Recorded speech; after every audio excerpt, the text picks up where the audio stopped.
sebelum Anda tiba di pintu yang benar, terkadang Anda harus mengetuk banyak pintu yang salah. Salah itu tidak selalu jelek. Salah itu terkadang menjadi cara efektif untuk mengantarkan pada kedewasaan diri. Salah yang mengantarkan diri pada kedewasaan adalah salah yang menjadi pelajaran untuk lebih baik. Karena itu jangan menghina orang yang melakukan kesalahan. Bimbing dia untuk menjadi orang yang benar. Begitu besar pahala orang yang menjadi penunjuk jalan kebenaran. Begitu jahatnya orang yang menganggap orang yang melakukan kesalahan itu sebagai orang yang tertutup kesempatan untuk menemukan pintu yang tepat. Lebih dari itu, terkadang kita bisa belajar fakta kebenaran setelah melihat fakta adanya yang melakukan kesalahan. Begitu indahnya hidup jika kita mampu memetik hikmah dari apapun yang kita lihat, kita alami, dan kita jalani sendiri. Maka menjadilah kehidupan ini sebagai sekolah yang tidak pernah menutup pintu bagi semua yang mau belajar. Dulu ada satu kasus. Ada kata-kata seorang anak yang sering dimarahi oleh gurunya karena selalu salah menjawab semua soal pelajaran. Murid ini berkata dengan penuh kesopanan kepada gurunya, "Bapak jangan marah-marah ya. Bodohnya saya kan tidak membuat gaji dan penghasilan Bapak berkurang dan tidak pernah berkurang. Doakan saja saya mereka kelak bisa benar menjawab soal-soal dari malaikat di alam kubur."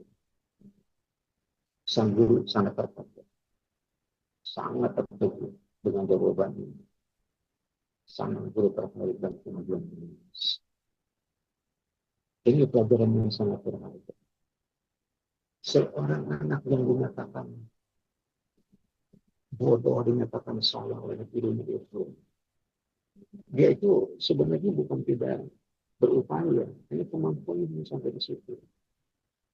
Tetapi ternyata yang dipikirkan oleh sang guru itu adalah ternyata hanya persoalan-persoalan yang terkait dengan pelajaran yang sedang diajarkan oleh yang bersangkutan. Ternyata sangat terkejut. Kiai Akbar, tolong mohon maaf, Kiai Akbar, suaranya mungkin mulutnya agak jauh dari mic deh. Suaranya kayak pecah gitu, nggak kurang kedengeran. Agak Iya, sedikit jauh. betul. Terlalu kecil ya. Tolong. Terima kasih. Ya, baik. Jadi kita lanjutkan. Ini udah benar, Kiai. Udah benar. Ya, ya. Terima kasih. Baik, jadi persoalan yang sedang dihadapi oleh guru itu, guru hanya menilai mata pelajaran yang diajarkan. Sementara guru yang baik itu adalah guru yang mampu melihat kemampuan muridnya, gitu ya. Saya melihat pengarsa Abah Awas radhiyallahu anhu. Ternyata Abah Awas itu sendiri adalah guru yang baik. Dalam artian tidak memaksakan apa yang diinginkan oleh Abah Awas menjadi sesuatu yang dilakukan oleh muridnya. Hanya membimbing Abah itu. Dilihat daripada hanya membimbing itu sendiri, ternyata kan Abah tidak pernah memberikan komentar, tidak memberikan penilaian, apalagi menghukumi seorang murid, nggak pernah begitu. Nah, Abah itu kan hanya memberikan dasar-dasar bagaimana caranya menjadi orang yang baik. Ada langkahnya kan, langkah-langkah tersebut itu Abah berdasarkan Al-Quran. Tidak mungkin Allah itu melakukan sesuatu tanpa berdasarkan Al-Quran. Sangat mustahil. Gitu ya. Seperti yang sering saya sampaikan, dasar yang disampaikan yang diberikan oleh pengarsa Abah. Karena Abah mengetahui kemampuan muridnya, itu yang pertama dikasih aja dasarnya. Dasar untuk melakukannya. Pertama adalah mengetuk pintunya. Pintu apa? Itulah pintu zikir. Dengan melaksanakan amalia zikir. Jadi bagaimana kita akan bisa menyalahkan seseorang? Bagaimana seseorang itu sendiri akan bisa menjadi baik selama kita sudah tidak bisa memberikan solusi? Begitu. Jadi kelebihan daripada Abah sebagai guru itu bukan hanya sekedar menilai seseorang, tapi memberikan solusi. Orang yang ingin menghadap kepada Allah Subhanahu wa Ta'ala, ingin sampai kepada Allah Subhanahu wa Ta'ala, yang Abah berikan adalah kuncinya. Ini loh jalannya, gitu ya. Jalan tersebut adalah berbentuk al-ilm.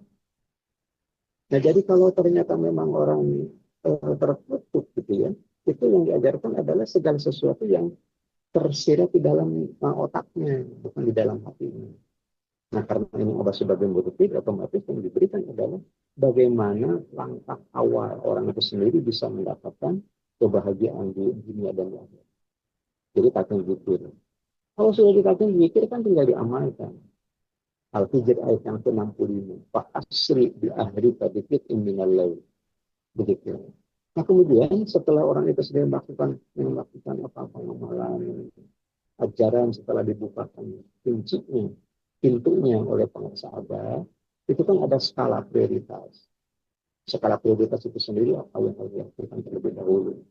Gitu ya. Orang semuanya bercerita tentang surga. Meskipun di dalam berteori itu tidak Abah Anom, kata Abah Alf itu tidak pernah ngomongin masalah surga. Orang yang ditakdir pikir saja itu sudah mendapatkan hak tiga surga, kan begitu. Yang kita tahu dari Abah. Ini bukan berarti kita ngomongin surga, tidak begitu. Sebab kalimat-kalimat ini juga disebutkan di dalam Al-Quran sebagai gambaran. Ahli surga itu sendiri kan bukan orang ecek-ecek, bukan orang sembarangan. Orang bisa menempati satu tempat terhormat di sisi Allah Subhanahu wa Ta'ala. Orang bisa menempati tempat tersebut sudah barang tentu punya nilai yang tinggi gitu. Punya amal yang tinggi itu sendiri ya sudah barang tentu di atas rata-rata orang gitu. Makanya tidak heran apa itu sering menyampaikan. Ternyata kalau kita ingin maju ya amalnya harus di atas rata-rata.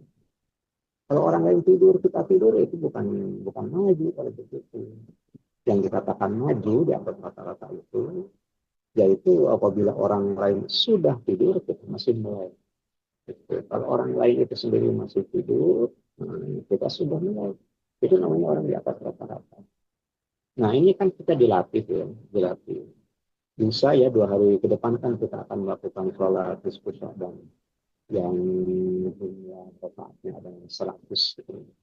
Nah, ini kan berdasarkan panduan yang ada di dalam kitab Al-Gun ya. Jadi kalau ternyata memang yang dijadikan apa namanya panduan oleh pengarsa Abah, itu kita nggak usah ribet-ribet ya, nggak usah ribet-ribet bikin aturan. Gitu. Karena semua panduan itu ada di dalam pengaturan Abah. Gitu. Uh, itu juga merupakan bagian daripada patokan yang ada di dalam Al-Quran Karim. Wattabi adbaruhum. Kita ini tidak ikut dari belakang. Gitu ya. Kalau yang namanya ikut, ya pas dari belakang. Menduplikasi apa yang dilakukan oleh yang ada di depan kita. Yang ada di depan kita kan Abah. Gitu. Jadi bagaimana Abah?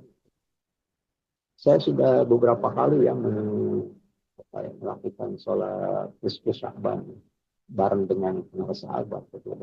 Nah tentu Abah sebagai imam gitu. Itu nggak ada ya satu beban fisik yang dirasakan. Kalaupun umpamanya di luar sana memandang ini kalau sholat 100 rakaat barangkali akan selesai kira-kira lewat tengah malam. Kan tidak begitu kan. Itu kan hanya perasaan orang yang sama sekali tidak pernah mengalami. Ya, tapi kalau ternyata dialami kan tidak begitu. Anak saya aja yang masuk SD aja mampu. Gitu. Saya merasa tidak tega secara apa ya secara sebagai orang tua gitu anak kecil itu pengen ikutan. Tapi karena anak saya juga memang sudah mempunyai keinginan, saya tidak bisa menolak. Dan sabang tahun mereka itu melakukan sholat khair, sholat istisqa. Nah dari kalimat semacam begini sebenarnya bisa lebih dikerucutkan bahwa ternyata memang watabi'an barohum itu tidak menimbulkan beban tersendiri gitu. Lagian kan yang sering saya sampaikan kalimat di dalam Al-Quran la yukallifullahu nafsan illa wus'aha. Allah tidak memikulkan beban melebihi kemampuan muridnya kalau guru gitu. Tidak mampu Allah Subhanahu wa taala tidak memikulkan beban melebihi kemampuan makhluknya. Jadi kalau ada di antara kita yang merasa terbebani dengan sholat sunnah khair, sholat sunnah nisfu Sya'ban serta itu bukan ayat Al-Quran yang salah, bukan uh, panduan guru yang salah, bukan. Jadi kesalahan ada pada dua titik. Yang pertama, kita salah menggunakan pikulan, gitu ya. Pikulan yang harus kita pakai adalah pikulan toriko, gitu ya. Pikulan toriko kan ada panduannya di dalam Al-Quran, gitu ya. Panduan di dalam Al-Quran kan begitu banyak. Kita kan tidak usah sebenarnya ngarep-ngarep akan mendapatkan begini, mendapatkan begitu. Itu cuma merupakan hak kita apabila memang benar ada yang akan kita peroleh. Yang penting kan kita melakukan kewajiban kita. Nah ini yang kalimat semacam begitu. Orang itu kan hanya berpikir masalah syariatnya saja gitu ya. Jadi orang kalau melakukan sholat khair 100 rakaat di malam nisfu Sya'ban itu akan selesai lewat tengah malam. Itu kan pikiran syariat yang begitu, bukan pikiran tariqah. Padahal yang harus kita ikuti adalah kita berpegang kepada tariqah. Wa alla wistaqomu ala tariqah, kan itu kita kalau beristiqomah kamu di dalam tariqah. Tariqah kan metode jalannya gitu. Jadi itu dikatakan terbebani karena salah menggunakan pikulan. Yang kedua, orang akan merasa terbebani, gitu ya. Bukan mungkin pikulannya udah benar gitu ya. Tapi cara memikulnya yang salah. Ini kan sholat khair kan diberjamaahkan. Sholat nisfu Sya'ban itu diberjamaahkan. Yang namanya berjamaah kan paling tidak ada imam dan meskipun satu orang. Tapi kan orang bertoriko, PKN itu kan bukan satu dua orang makmumnya begitu banyak. Nah, jadi kalimat-kalimat yang semacam begini, bagaimana Abah Awas sebagai kapasitas ya, kapasitas sebagai guru, ya tentu beliau mursyid gitu. Sebagai guru itu tahu persis ya kemampuan murid-muridnya, gitu, kemampuan murid-muridnya itu sendiri, makanya Abah itu tidak pernah menyalahkan. Abah itu mendoakan, gitu ya. Kalau ada mursyid menyalahkan itu bukan mursyid, mursyid mah enggak ada yang menyalahkan, tapi membimbing, gitu ya, mengarahkan. Namanya pertama, itu kan nilai, apabila kita ngomong masalah nilai, berapa besar nilai yang diperoleh Abah Awas pada saat mengarahkan murid-muridnya. Mandalilah alal khair, bapak itu. Kan gitu kata Nabi ini.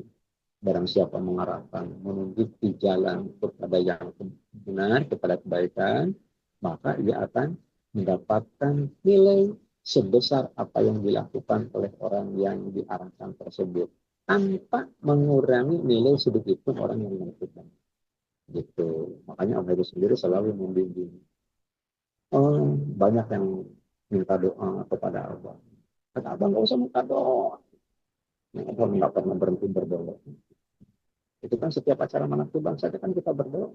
Allah berkahi semuanya, Allah berkahi segalanya, Allah berkahi selamat. Gitu. Nah ini salah satu mengapa kita perlu untuk menduplikasi merasa Abah karena ada sebagai guru teladan itu sudah barang tentu tahu kapasitas murid. Makanya apabila seorang maaf nih kalau untuk dirata-ratakan gitu ya, kalau untuk dirata-ratakan itu umumnya Abah mengeluarkan maklumat. Artinya kalau Abah mengeluarkan maklumat berbentuk kemarian, maka Abah pasti sudah memastikan bahwa ini bisa dilakukan oleh semua murid.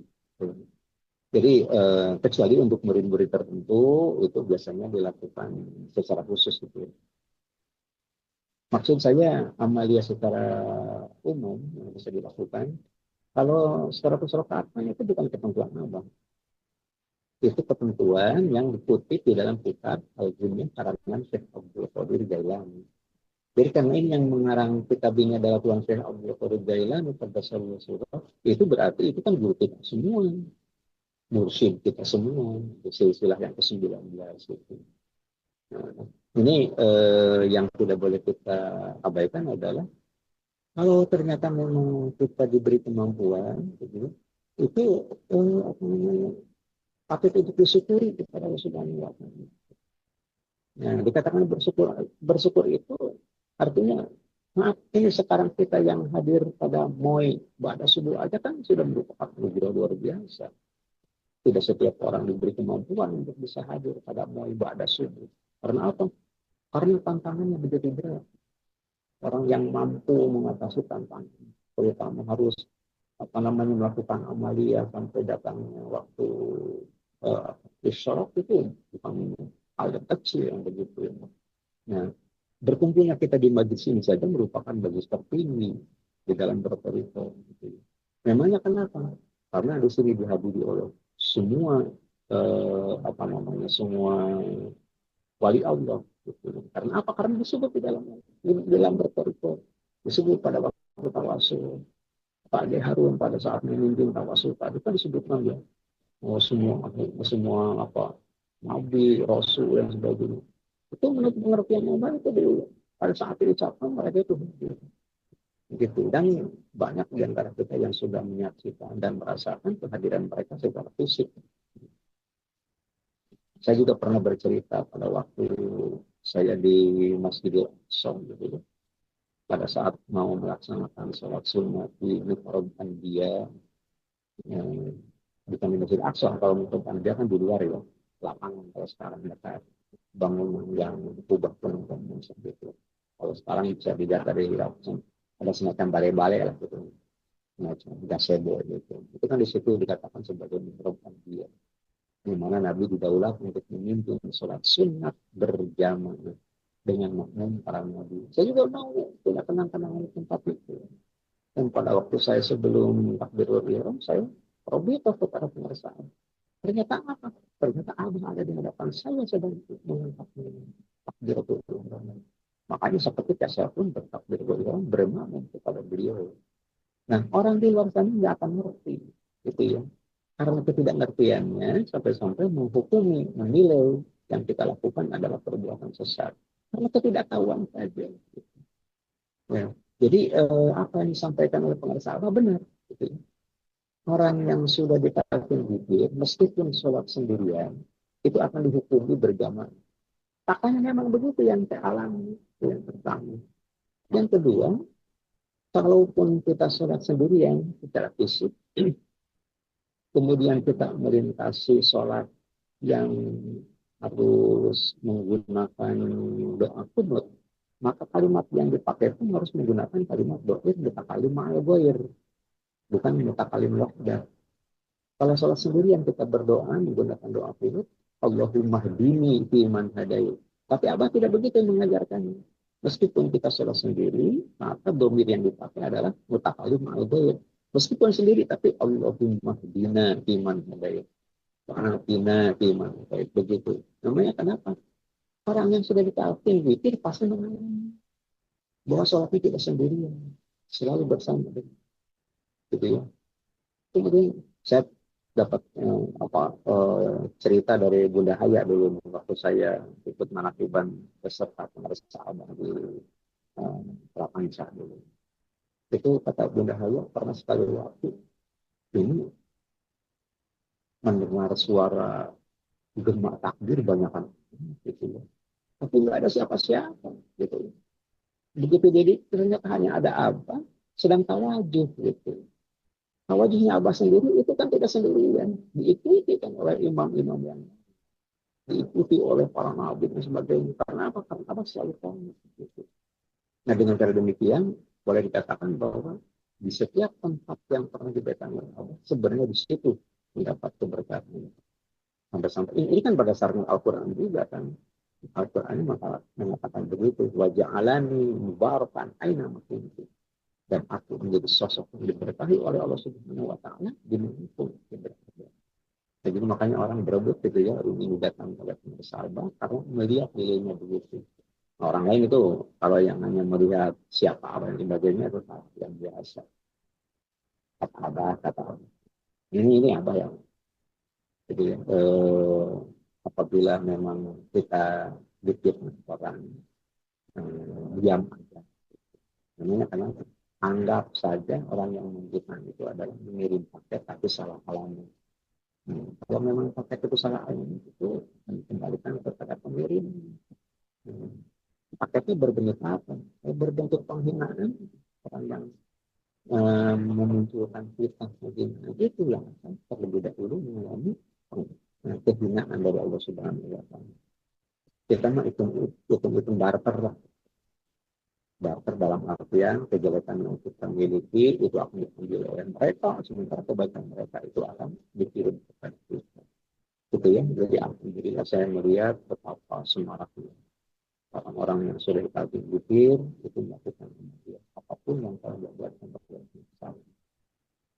Mungkin itu saja yang sempat kita bincangkan pada pada subuh kali ini dan mengamini doa paten para sahabat pada berkahi semua, berkahi segala, berkahi selamanya dengan kalimat agung yang mudah para sahabat awas al-fatihah.